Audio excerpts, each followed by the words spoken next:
Hola chicos, ¿qué tal? Bueno, pues vamos con la tercera parte de este tema de electricidad y circuitos. Está siendo un poco rara, sí, porque no estamos yendo a clase, pero bueno, espero que estos vídeos estén ayudando con esta parte del tema, que no sea muy complicado. Ya sé que habéis visto algo de circuitos, luego también en casa tenéis mucha información.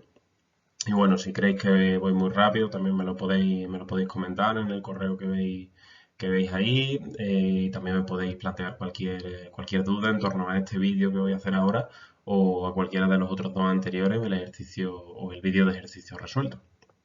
Así que bueno, vamos a entrar ya, que si no luego me acabo alargando y dura mucho el vídeo. El repaso de la sesión anterior, y como siempre, tenemos que ver lo que vimos en el vídeo pasado, que como ya sabéis lo podéis ver, os lo dejo abajo en la descripción para que bueno, le echéis un vistazo si queréis repasarlo. Lo primero, pues teníamos tres conceptos importantes. El voltaje, que como ya sabéis es la energía aprovechada por unidad de carga eléctrica, y lo medíamos en voltios. Ahí lo veis en el triangulito azul. La intensidad de corriente, la carga que pasa por sección de conductor en un segundo y se mide en amperios. Recordad que la corriente eléctrica se podía asemejar a cómo pasa el agua a través de una manguera. En este caso la intensidad sería la cantidad de agua que pasa por un corte, ¿no? O lo que saldría, por así decirlo, por el borde de la manguera.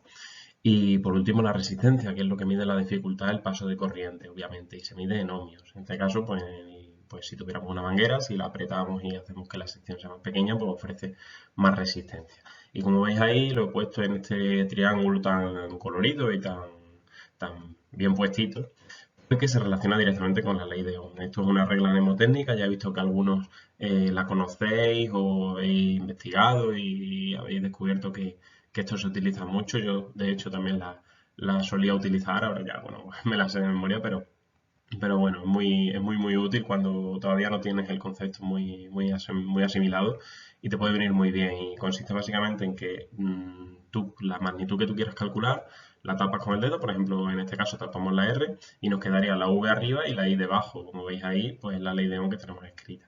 En caso de que queramos calcular, por ejemplo, el voltaje, pues taparíamos el voltaje y ¿qué nos queda? Pues la intensidad y la resistencia en el mismo sitio, por tanto las dos van multiplicando y nos quedaría que el voltaje es igual a la resistencia por la intensidad. Y como veis ahí, de hecho, en la fórmula de la ley de Ohm, tenemos que si pasa la intensidad que está dividiendo, la pasamos multiplicando, pues nos quedaría lo que dice esta regla del triangulito, que no está mal, pero bueno, está suficiente para que la aprendáis. Y bueno, vamos ya con la representación de circuitos. Los circuitos eléctricos son muy importantes. Ya vimos que era al final la conexión de elementos a través de los cuales pasa una corriente eléctrica o se ejerce una diferencia de potencial y podemos calcularlo. Supongo que ya habréis visto muchos bueno, en tecnología o incluso en física y química del año pasado.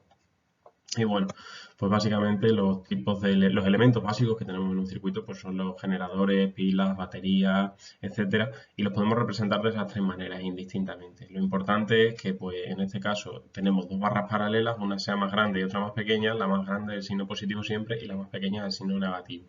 También podemos hacerlo con el circulito, como veis en la tercera de las imágenes, pero básicamente es esto. Podéis ponerle el más menos, pero claro, es importante no confundirse. La barra grande es el más y la barra pequeña es el menos. Eso es muy importante. El interruptor, pues como ya sabéis, es un elemento pues, que permite o no el paso de corriente, que si está, como veis en la imagen, es que no está permitiendo el paso de corriente. Para que la permitiese, pues tendrían que estar unidas esa rayita que se va hacia arriba, tendría que estar uniendo con el otro punto, para que se cierre el cable, por así decirlo. Una bombilla, que es un tipo especial de resistencia, en este caso, pues como ya sabéis, un tipo de resistencia que nos ofrece luz. Y una resistencia, pues básicamente, como ya decimos, son esos elementos del circuito que se oponen al paso de la corriente. Lo normal es que se represente con esta que hace así, con la de los angulitos, aunque también lo podemos encontrar representado, ya lo veremos más adelante, con el rectángulo y dentro el número que tenga de resistencia, en este caso el número de ohmios.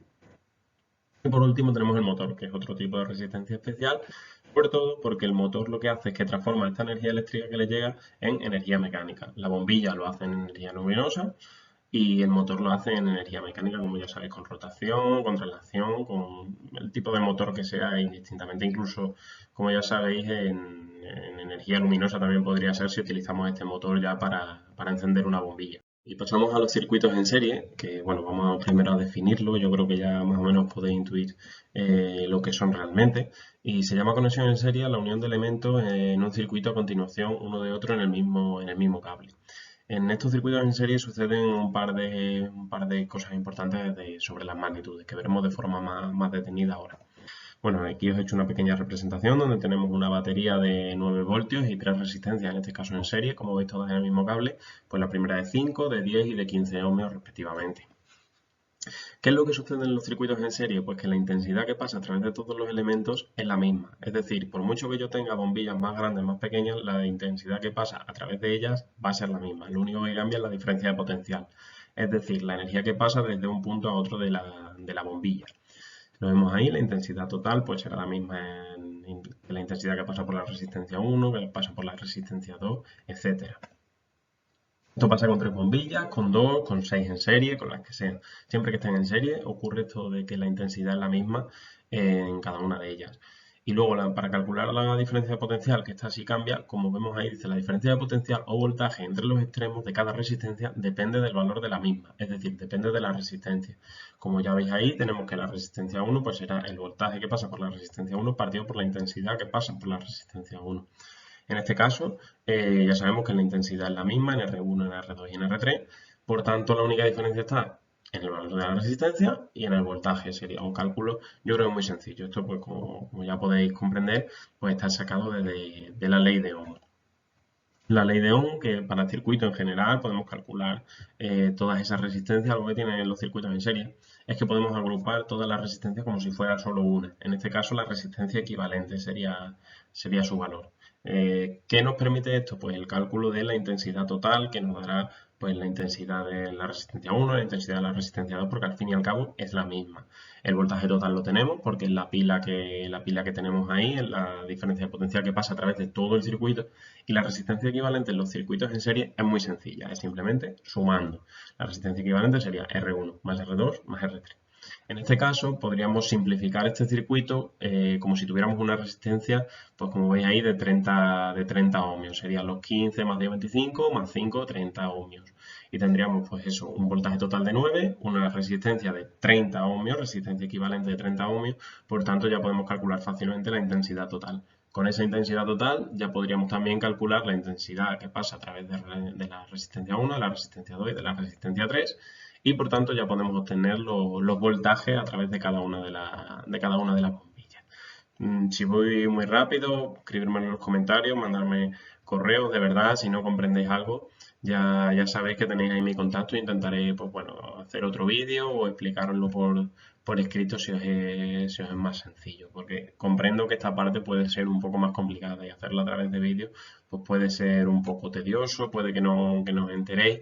Así que a mí lo que me gustaría es que me comentaseis todos los problemas que podáis tener de entender esto, sobre todo de esta parte, que es muy importante, pero también es muy complicado de entender así a través de vídeos. Me gustaría más hacerlo en clase, buscaré otros medios para que os sea mucho más asequible.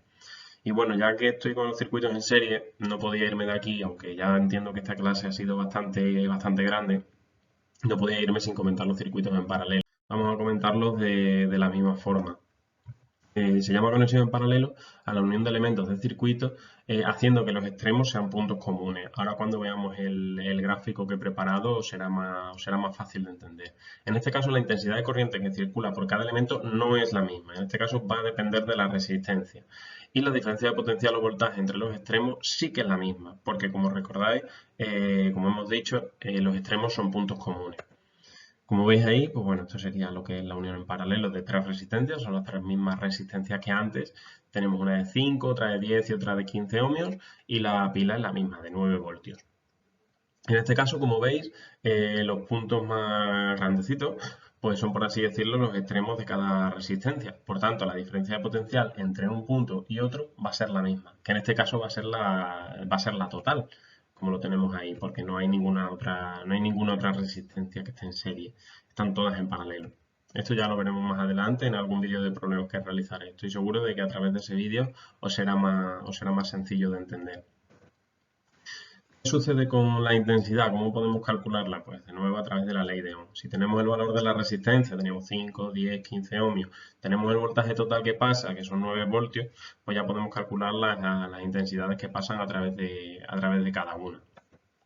Como ya sabéis, tenemos la ley de Ohm y podemos calcular una resistencia equivalente. Todas las resistencias que están en paralelo, en este caso dentro del mismo conjunto de paralelo, es decir, que tengan los extremos comunes, se pueden calcular de la siguiente manera. Es un poco más extraño que en serie, ¿eh? No confundirse. La inversa de la resistencia equivalente es igual a la suma de las inversas de las resistencias individuales. Es muy importante que sumemos bien en este caso. Tendríamos 1 partido por 5 más 1 partido por 10 más 1 partido por 15. Tendríamos que hacer el mínimo común múltiplo, que como ya sabéis 30, y entonces ya pasar a sumatorio y nos quedarían fracciones y demás. Entonces es importante que tengáis esto claro, que la resistencia equivalente se calcula y además nos quedaría la inversa, o sea, tendríamos luego que darle la vuelta a las fracciones. Espero que os sea sencillo. De todas maneras, ya os digo, voy a hacer un vídeo con algunos ejemplos de problemas. Primero empezaremos con unos más sencillos, luego otros más complicados, pero ya sabéis, si tenéis cualquier duda, yo lo que quería era que vierais lo que son los conceptos de circuito en serie y circuito en paralelo, que sepáis cómo están compuestos, de qué forma son, cómo podemos ir calculando para que ya vayáis un poco pensando cómo abordar ciertos problemas, que al final serán muy sencillos. Al final de estos problemas son todos calcular voltaje, intensidad o resistencia en función de los datos que nos den. Yo creo que son sencillos, pero de todas formas, ya os digo, en los próximos vídeos os pondré ejercicios que espero sean aclaratorios y si tenéis cualquier duda, de nuevo, ya os digo, tenéis mi correo electrónico en la primera diapositiva.